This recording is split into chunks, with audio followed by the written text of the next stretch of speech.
This is the disappearance of Caylee Anthony.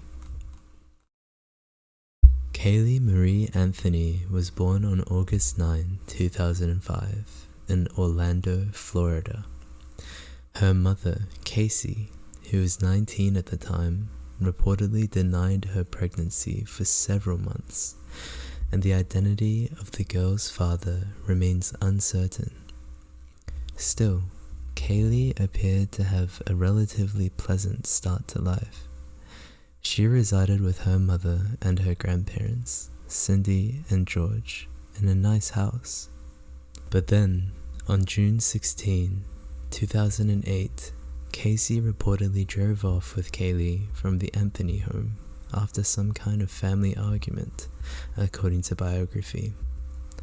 At first, Cindy and George held out hope that their daughter would come back home soon to make up after the dust settled from the fight.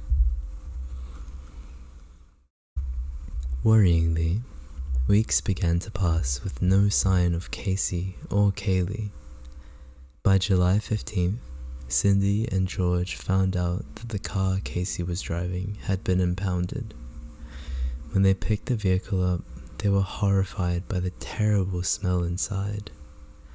That same day, Cindy was finally able to locate her daughter, and she was furious that her granddaughter was not with her.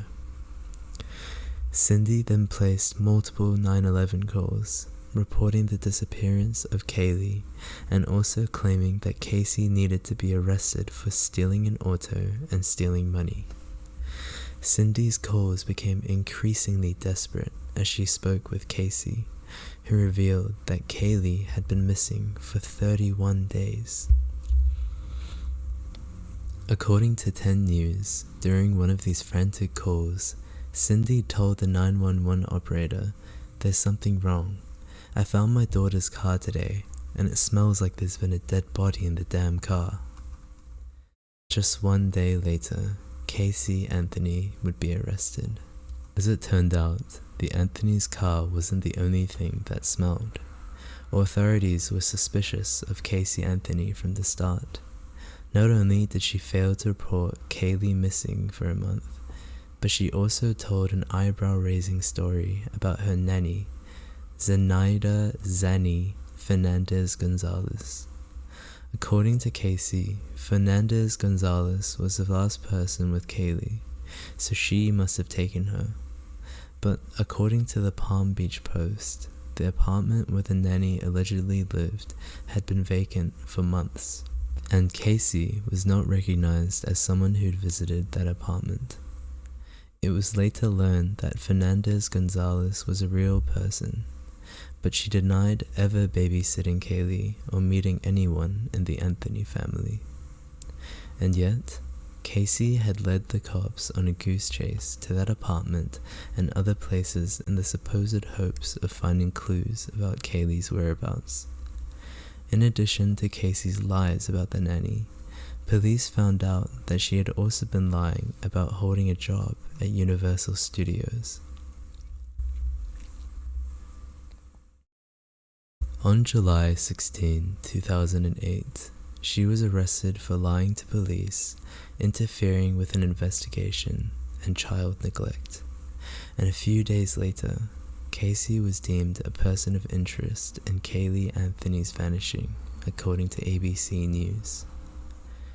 Investigators said that they found evidence of decomposition in the car that Casey reportedly drove Caylee away in, the same car that was later abandoned and impounded.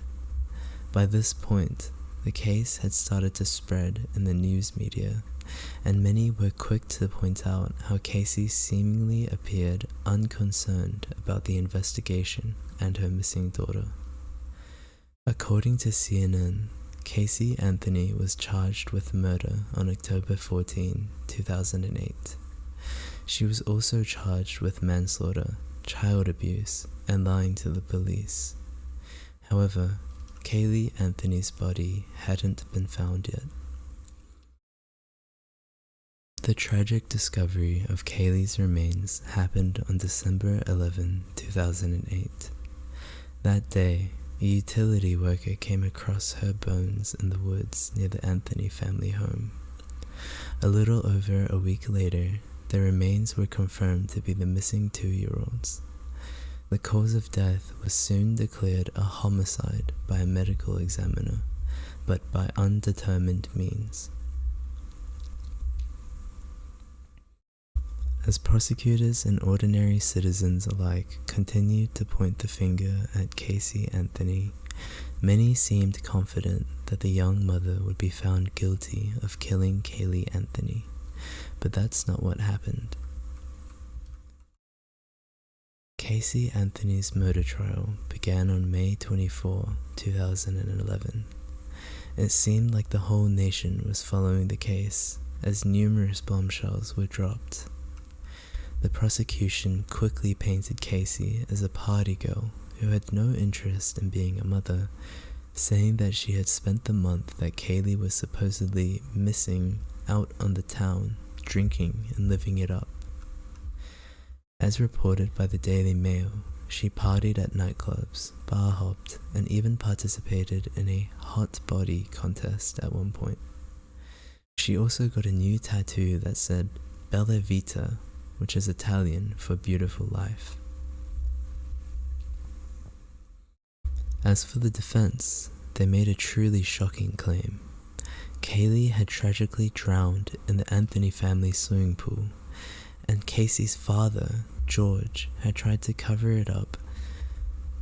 According to CNN, the defense also alleged that George had sexually abused Casey from a young age, which explained why Casey lied so often, to hide her internal anguish. George denied the accusations of sexual abuse, and he also denied knowing anything about his granddaughter's alleged drowning death. The trial lasted for 6 weeks, with twists and turns every step of the way. For instance, authorities revealed that someone in the Anthony home had searched for chloroform on the computer shortly before Caylee vanished. At first, this seemed like a win for the prosecutors, since they believed that Casey had used chloroform to knock her daughter out before suffocating her. But to the relief of the defense, Cindy came forward during the trial and said that it was she who had searched for chloroform while intending to look up chlorophyll. Near the end of the trial, it was apparent that the prosecutors had relied on emphasizing Casey Anthony's supposed lack of morals to connect her to the killing of Caylee Anthony. Though they had tried to find out more hard evidence of her guilt, they were not able to uncover any forensics or witnesses connecting her to Caylee Anthony's remains. They also couldn't definitively place the toddler's body in the trunk of Casey's car, where they believed she stashed the remains before dumping them.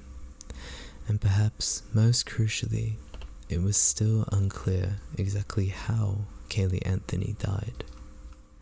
Still, prosecutors felt confident that Casey's habit of lying, her disturbing behavior after her daughter supposedly vanished, and the circumstantial evidence would be enough to convince the jury of her guilt. But they were wrong. On July 5, 2011, Casey Anthony was not found guilty of murder, child abuse, and manslaughter of a child. She was only found guilty of 4 counts of lying to police, all misdemeanors. Though she was fined and sentenced to 4 years in jail, she got credit for time already served, and she was released on July 17th to the outrage of many Americans. According to a USA Today poll, 64% of Americans think that Casey Anthony definitely or probably killed her daughter Caylee. Women were more than twice as likely as men to say that Casey was definitely guilty of murder, and 27% of women were angry about Casey's not guilty verdict, in comparison to just 9% of men. But ultimately, the jury didn't feel certain enough about her guilt. After the trial ended, one male juror spoke anonymously to People about the verdict. Generally, none of us liked Casey Anthony at all. She seems like a horrible person, but the prosecutors did not give us enough evidence to convict. However, 10 years later, that same juror expressed regret for his decision, saying that it haunts him, especially when he thinks of Caylee Anthony, the tragic victim in the case who never made it to her 3rd birthday. He admitted, "Every time I see her face or hear her name, I get a pit in my stomach. It all comes flooding back. I think about those pictures of the baby's remains that they showed us in court. I remember Casey. I even remember the smell of the courtroom." As for Casey Anthony, she doesn't appear to be haunted at all, though she's aware that most people still think she's the one who killed Caylee Anthony. She insisted that she didn't do what I was accused of in a 2017 interview with the Associated Press, her first since the infamous trial. "I don't give a shit about what anyone thinks about me. I never will," she added. "I'm okay with myself. I sleep pretty good at night." And that was the case of Caylee and Casey Anthony.